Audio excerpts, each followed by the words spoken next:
Hi అండి, నమస్తే. ఈరోజు వీడియోలో మంచి రుచితో సింపుల్గా చేసుకునే ఎగ్ ఫ్రైని చూపించబోతున్నాను. ఎక్కువ మసాలాలు వాడకుండా టేస్టీగా ఇలా చేస్తే చాలా రుచిగా ఉంటుంది.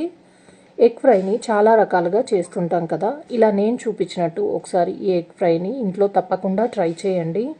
సింపుల్ అండ్ టేస్టీ ఎగ్ ఫ్రైని ఇప్పుడు ఎలా చేయాలో ఈ వీడియోలో చూద్దాం. దీనికోసం ముందుగా గుడ్లను ఉడికించి తీసుకోవాలి. ఇక్కడ నేను 5 గుడ్లను తీసుకున్నానండి. మీరు ఎగ్ క్వాంటిటీని తగ్గించైనా పెంచైనా తీసుకోవచ్చు. ఎగ్స్ బాగా ఉడికిపోయాయి. చల్లారిన తర్వాత వీటిని పొట్టు తీసి ఇలా వైట్ పార్ట్ మొత్తం ఇలా ముక్కలుగా కట్ చేసి తీసుకున్నాను. ఎల్లో పార్ట్ని తీసి పక్కన పెట్టుకొని ఉండనివ్వాలి.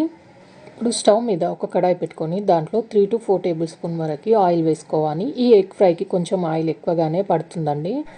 ఆయిల్ వేడైన తర్వాత ముందుగా కట్ చేసి పెట్టుకున్న ఎగ్ వైట్ని ఇందులోకి వేసుకొని ఎల్లో పార్ట్ని మాత్రం పక్కన పెట్టుకొని ఉండనివ్వాలి.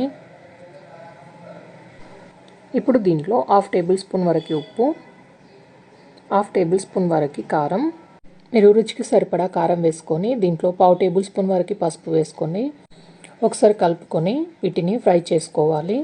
మీరు ముందుగానే ఆయిల్లో ఉప్పు, కారం, పసుపు వేసుకొని చేసుకోవచ్చండి. కానీ నేను ఇక్కడ ఎగ్ పై నుండి వేసి చేసుకుంటున్నాను.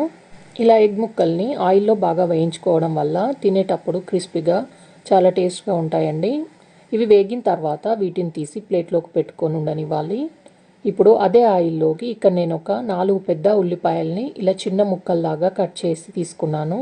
వీటిని ఆయిల్లోకి వేసుకోవాలి. అలాగే ఒక పచ్చిమిర్చిని ఇలా చిన్న ముక్కల్లాగా కట్ చేసుకొని వేసుకుంటున్నాను. ఇప్పుడు ఇందులోకి కొద్దిగా కరివేపాకుని వేసుకొని బాగా కలుపుకుంటూ ఉల్లిపాయ ముక్కలు వేగే వరకు వేయించుకోవాలి. ఇందులో ఎగ్స్ వేసిన తర్వాత కర్రీని ఎక్కువగా ఉడికించాం కాబట్టి ఈ ఉల్లిపాయ ముక్కల్ని ఒక 4-5 నిమిషాల వరకు బాగా వేగనివ్వాలి. ఒక 4-5 నిమిషాల వరకు ఉల్లిపాయ ముక్కలు మెత్తపడిపోయి దగ్గరగా అయిపోయాయి. ఇప్పుడు ఇందులోకి 1 టేబుల్ స్పూన్ వరకు అల్లం వెల్లుల్లి పేస్ట్ వేసుకొని ఒకసారి మిక్స్ చేసుకొని పచ్చివాసన పోయే వరకు వేయించుకోవాలి.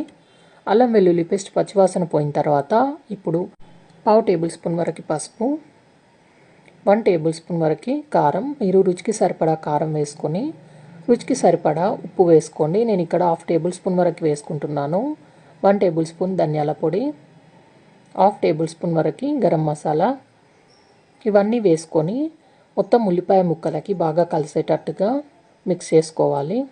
ఇలా మొత్తం బాగా కలిసిన తర్వాత ఇప్పుడు ఇందులోకి మనం ముందుగా వేయించి పెట్టుకున్న ఎగ్ వైట్ని వేసుకొని దీంట్లోనే పక్కకు తీసి పెట్టిన ఎల్లో పార్ట్ని కూడా ఇందులోకి వేసుకొని నెమ్మదిగా గుడ్డు ముక్కలు అనేవి విరిగిపోకుండా ఇలా గరిటెతో కలుపుకోవాలి.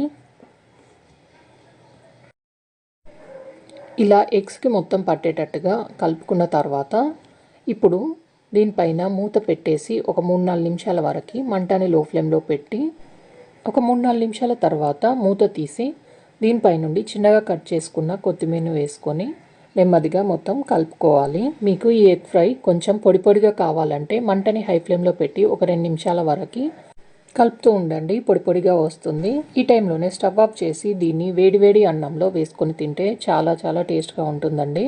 మీరు కూడా ఈ ఎగ్ ఫ్రైని చేసి చూడండి, చాలా టేస్ట్గా ఉంటుంది. చేశాక మీకు ఎలా కుదిరిందో నాకు కింద కామెంట్ చేయండి. ఈ వీడియోకి లైక్ చేయండి, షేర్ చేయండి, సబ్స్క్రైబ్ చేయండి. Thanks for watching.